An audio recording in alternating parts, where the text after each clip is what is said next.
Matthias Bluebaum comes to the board. He's under heavy attack here as white, but he plays his king to h1. He has an extra pawn against Javokhir Sindarov. Will he be able to hold this position? Because there are sacrifices coming up on the h3 square. Queen h6 played. Sindarov is putting pressure here on the h3 pawn. Now it's very important for Javokhir to pick up this pawn, for Matthias to pick up this pawn on d6. He does it because with this, he can now bring back his queen to h2 if needed. Is Javokhir going to sacrifice the bishop on h3? Oh, he's going for it. He's going for it. This is going to get crazy. The position is even right now, and look at Sindarov there. He has 21 minutes on the clock and he goes for it. Bishop takes pawn. Now you must take it, otherwise it's just lost position. So he takes it. And if you play queen takes h3, then king g1, check. This is just a draw. So pretty sure that Javokhir doesn't want to play for just a draw by taking the pawn. So he goes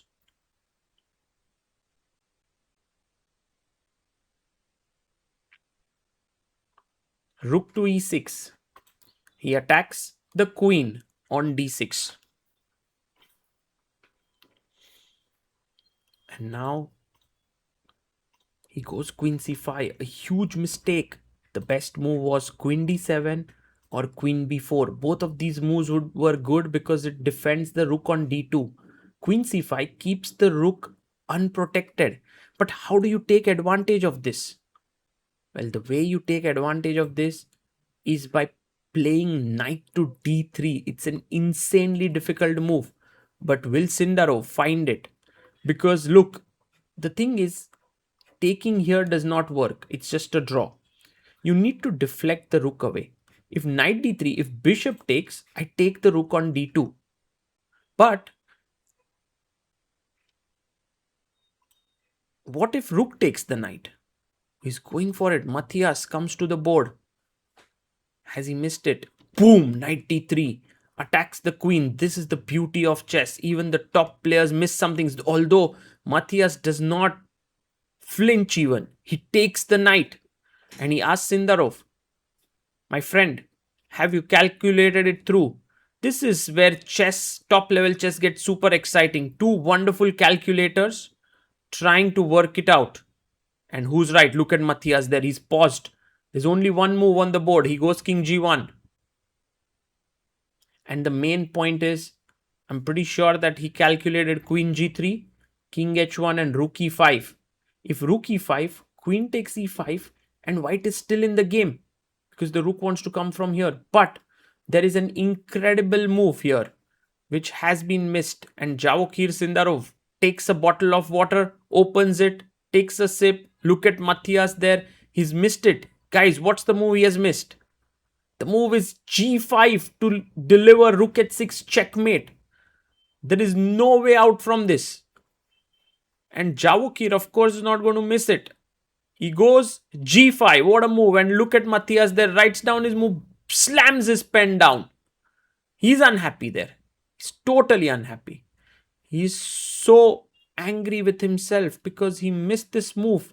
Rook h6 check. He must have surely calculated rook e5, queen e5 and come to the conclusion that he can fight here because he has two pieces and a rook for a queen.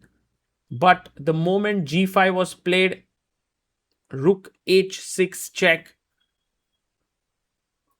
is something that cannot be stopped no matter what you do. You go rook d2, I give you a check, you block, I just simply take it.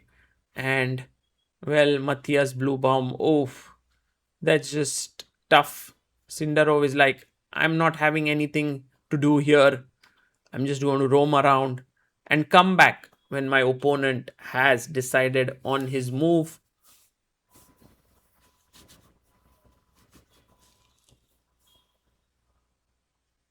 And this is all but over here. Matthias, I think, is not even calculating here. He's just saying to himself that, okay, this is done and dusted. And it happens. You have to get ready for the next game. And he resigns there. Javokhir wins with a beautiful sacrifice there by giving up a knight and then first a bishop, then a knight, and then opening up the rook's path.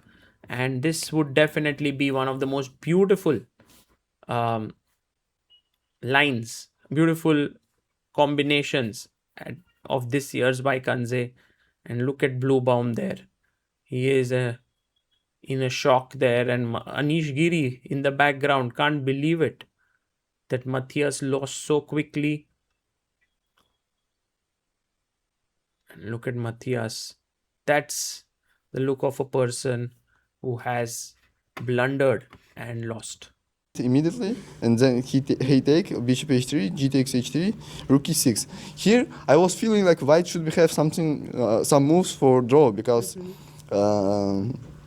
like position is, he has one more piece up and should be something for draw, but computer says like queen d7 and queen b4 is doing draw. I think it's okay, it's impossible. Yeah, I mean, not very human. I only calculate queen d4 and queen c5, and both of lose. Also I saw queen c7 with some ideas to play rook d8 check, but then I was play queen h2, queen g3, g5, and queen was c7. It's stupid. I was like calculate these two moves, and I think okay, I was winning the game, but I didn't calculate queen d4, queen d7, queen b4. Anyway, I have like draw anytime, so that's why I didn't calculate. But he like thinks 5 minutes. I think he also saw this line maybe queen d4, queen h3, king g1, queen g3, rook h2, king h1, g5. I mean, rook h2 is not works because queen h2, king h2, rook h6. Yeah, it's king g3, knight e2. I have. Very nice. Yeah, I was calculating everything. Yeah, queen g1, rook h6, rook h2, knight e2. I was calculating this, and I was very happy. I think I was winning after. That's such a beautiful line. Yeah. What goes through your mind in a game when you're calculating and you're seeing beautiful lines like that? I don't know. I was like always thinking like I was finding this attack to king and.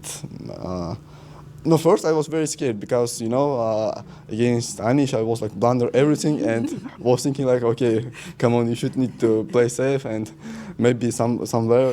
This was not quite a safe approach. Yeah, this was completely not safe. And I was like, and he plays through, I will show you. I mean, here, I think 7 minutes, but I saw immediately, before rook e6, I saw queen c5, but for double check, I think like 7 minutes. And you learned your lesson after the Anish game. Yeah, but okay, I double check everything, and he's losing here. I mean, he missed, I think, g5 move. Yeah. Okay.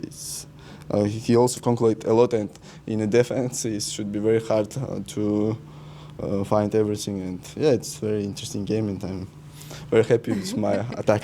Is that your favorite kind of chess, attacking chess? Yeah, of course. Yeah, I mean, I like to attack to king, and yes, I always enjoy like these games.